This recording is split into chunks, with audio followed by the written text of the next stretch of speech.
Assalamualaikum warahmatullahi wabarakatuh. Selamat pagi. Apa kabar ayah bunda? Semoga ayah bunda senantiasa dalam keadaan sehat. Pada hari ini kita masih melakukan kegiatan pembelajaran dari rumah. Mohon bimbingan ayah bunda untuk mendampingi Ananda dalam melakukan aktivitas pembelajaran di rumah. Ayah bunda jangan lupa untuk mengingatkan Ananda untuk mematuhi protokol kesehatan dalam melakukan setiap aktivitas dan selalu menjaga kebersihan di lingkungan rumah agar terhindar dari penyebaran virus COVID-19 dan wabah demam berdarah. Baik, pagi ini kita akan belajar bagaimana cara menggunakan huruf kapital yang baik dan benar. Penggunaan huruf kapital yang pertama yaitu huruf kapital dipakai pada awal kalimat. Contohnya seperti berikut.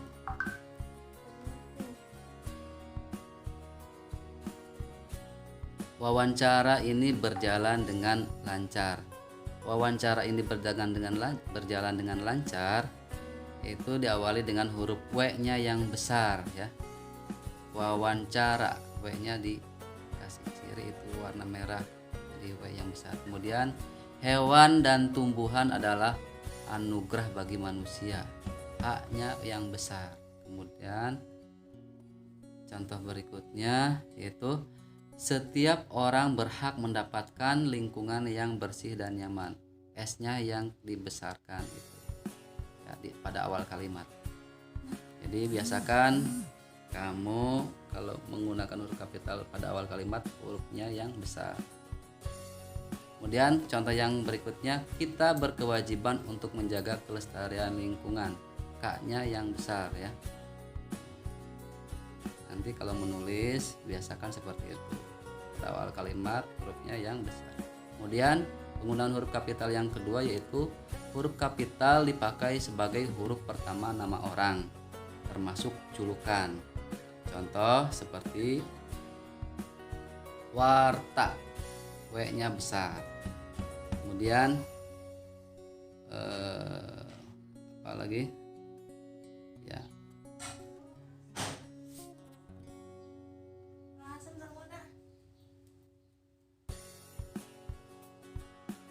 iya mana itu ya, Herlan Adi Permana, H-nya besar, Adi Permana, A-nya besar, kemudian Permana, P-nya yang besar. Itu untuk penggunaan huruf kapital nama orang, termasuk julukan. Kemudian Wisnu Husairi, W besar, H besar. Seperti itu ya anak-anak. Jadi kalau menuliskan nama orang itu biasakan dengan huruf kapital, huruf besar yang pertama. Siti Nur Aini, S-nya besar, kemudian N-nya besar gitu. Ada lagi? Iya, si Pandai itu kan julukan ya, S-nya besar, kemudian P-nya besar. Si Pandai, S besar, P besar, seperti itu. Kemudian si Rajin, S besar, R besar ya, biasakan kalau sudah. Nah ini ada lagi si Gembala, nah, S besar, G-nya besar juga.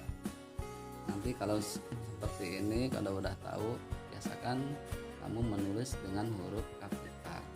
Kemudian penggunaan huruf kapital yang ketiga yaitu dipakai pada awal petikan langsung ya. Contoh seperti Adi bertanya, kapan kita pulang? Ya, petikan langsung, kapan kita pulang? K-nya yang menjadi huruf besar. Saya sudah selesai, S besar, Ani menjawab. A-nya besar, itu Ani kan itu nama orang. Jadi petikan langsung seperti itu. Saya sudah selesai, Ani menjawab. Hasan berkata, Hasan itu kan nama orang, berkata, ayo kita berangkat sekarang, A-nya yang diperbesarkan, jadi menggunakan huruf kapital seperti itu ya. Kemudian contoh berikutnya, Penggunaan huruf kapital yang keempat yaitu huruf kapital dipakai sebagai kata pertama penunjuk hubungan kekerabatan seperti bapak, ibu, kakak, adik, paman, dan bibi, serta kata atau ungkapan lain yang digunakan dalam penyapaan. Contoh, silahkan duduk dik, ya, D-nya yang besar. Kata orang yang mempersilahkan. Kata orang itu mempersilahkan. Jadi D-nya yang besarnya, D-nya besar. Ibu bertanya, kamu sudah pulang nak? Nah itu naknya itu diperbesar ya, jadi hurufnya seperti pakai huruf kapital seperti itu.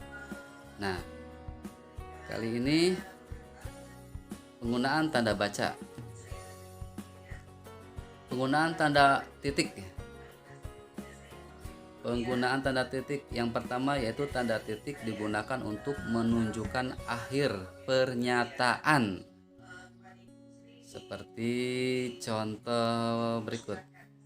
Misalnya, mereka duduk di sana. Itu kan akhir dari pernyataan. Titik diakhiri dengan tanda titik. Kemudian, tanaman harus disiram setiap hari. Diakhiri dengan tanda kayaknya tetap atau awal kalimat kan tadi. Kemudian apalagi ya, penggunaan tanda titik yang kedua yaitu dipakai untuk memisahkan angka jam, menit, dan detik yang menunjukkan waktu atau jangka waktu. Misalnya pukul titik, pukul 1 titik 35 menit titik 20 detik titik, seperti itu. Kemudian contoh berikutnya ada lagi enggak? Oke.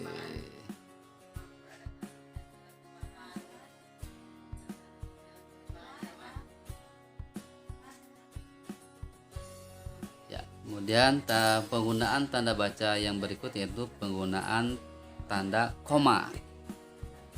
Seperti penggunaan tanda koma dipakai di antara unsur-unsur dalam perincian atau pembilang. Contohnya, misalkan telepon seluler, komputer, atau internet sekarang bukan barang asing lagi.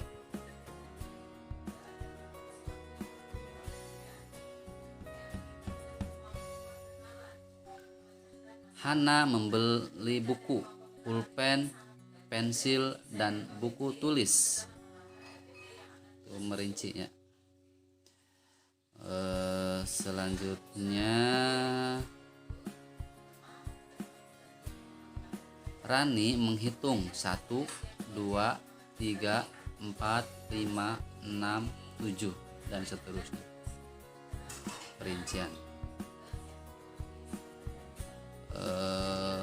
Berikutnya apalagi ya, ini tanda koma dipakai sebelum dan sesudah kata seru seperti yah, wah, hai, dan kata yang dipakai sebagai sapaan seperti bu, dik, atau nak. Wah, indah sekali. Itu menggunakan tanda koma. Siapa namamu nak? Itu nanti menggunakan tanda koma. Kemudian dik, kamu sudah makan?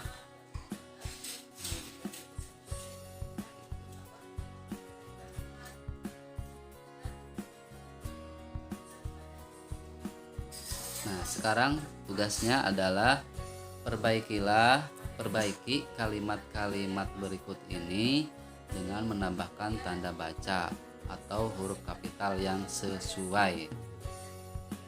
Nomor 1, Santi membawa peralatan gambar seperti pensil, buku, gambar, dan pensil warna. Kemudian soal nomor 2 yaitu ibu bertanya kepada Roni, kamu sedang apa nak? Silakan kamu nanti tulis lagi tugas ini, disalin lagi, kemudian diperbaiki. Nomor 3, hewan peliharaan dan hewan ternak perlu dirawat dengan baik. Nomor 4, Pak Rahman berkata, kita harus menjaga kelestarian hewan dan tumbuhan yang ada di sekitar kita.